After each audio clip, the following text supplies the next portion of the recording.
Andrew's expecting the Lord to do something. Offering what you have. Church, understand this. If you go away today, we're hearing nothing else, just hear this.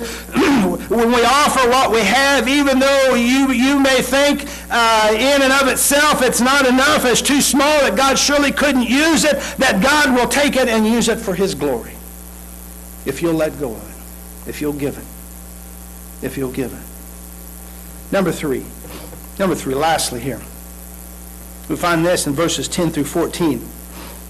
The struggle that preceded the surrender here. The struggle, the lad who gave all he had. That's the third point here. The lad who gave all he had. The struggle that precedes this surrender. And church, I understand about surrender, giving to the Lord. Now, I understand about that. I understand there's always a struggle. Why is there always a struggle? There's always a struggle because that old nature within us, that sin nature, it doesn't want to let go. There's always a struggle. Struggle that precedes surrender. Oh, how there is a struggle before surrender. It's that doubt that keeps us from surrendering to God. That spirit of doubt that tells us that it's not enough. That spirit of doubt that says, oh, God doesn't want what you have. That spirit of doubt that says that God wouldn't use what you had even if He took it.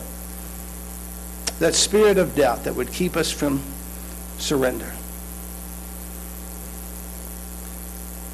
This is an unrecorded, I hadn't thought about this until I was working on it. This is an unrecorded miracle. The unrecorded part of this miracle.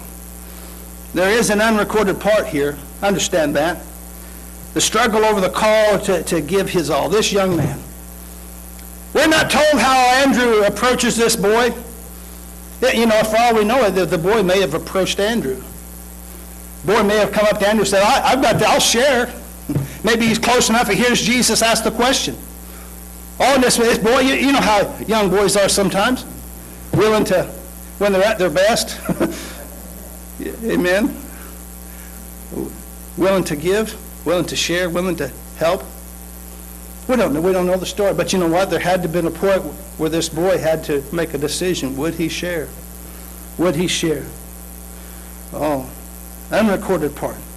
The struggle over the call to give his all, to give all that he had. Think about the questions that must have come to this boy's mind. At some point, there had to be questions. There's that voice, that moving of the Spirit of God, and we've all felt it, that whisper, that voice that whispers to us, I want you to give this, I want you to do this, I want you to go here, I want you to go through this door that I have set before you. You know what Jesus tells one of the churches, I've set before you an open door that no man can shut. I think it's the Church of Philadelphia. I've set before you a door that no one could shut. Understand that Jesus had opened the door here for this boy. God had opened the door. He had opened the door. The struggle that must have been in this boy's mind. The questions that came to his mind. Oh, the struggle for the concern for others. Struggle for concern to others. Oh, the struggle that called for faith. He surely was hungry himself. That was all he had, 5 loaves and 2 small fish. And we're not told where he lived. You know, if he gave his all, how would he get back? Would he make it back? You know, he'd surely be hungry when he got home. But he surrenders. He surrenders. The great surrender. The lunch that's given to Jesus. Lunch that's given to Jesus. In fact, a step further, the wide-eyed young boy that sees what Jesus does. You know why?